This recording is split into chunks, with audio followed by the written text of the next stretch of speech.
اس آخری دور میں حضرت مولانا محمد الیاس صاحب رحمۃ اللہ علیہ کو اللہ تبارک و تعالیٰ نے اس کا خاص جذبہ عطا فرمایا تھا.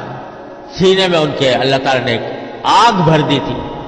اس کے نتیجے میں اللہ تعالیٰ نے تبلیغی جماعت وجود میں اللہ تبارک و تعالیٰ لائے، اور الحمدللہ 4 دانگ عالم میں دنیا کے چپے چپے پر اللہ تبارک و تعالیٰ کے دین کا پیغام اس نے پھیلایا ہے، پہنچایا ہے. الحمدللہ وہ اس کام میں لگی ہوئی ہے.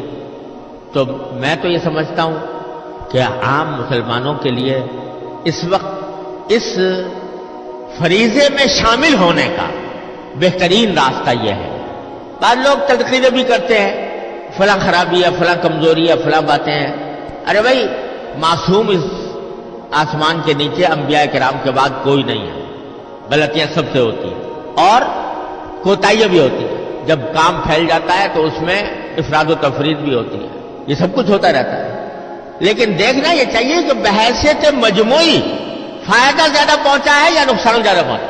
تو الحمدللہ فائدے کا عنصر اس میں غالب ہے، اور اس کی وجہ سے تجربہ یہ ہے کہ الحمدللہ وہاں جانے سے لوگ دین سیکھتے بھی ہیں، خود سیکھتے ہیں، اس پر عمل کا جذبہ پیدا ہوتا ہے، دوسروں تک بات پہنچانے کا سلیقہ بھی آتا ہے.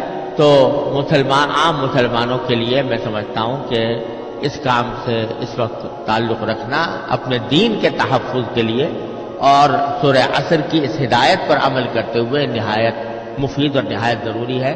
اللہ تبارک و تعالیٰ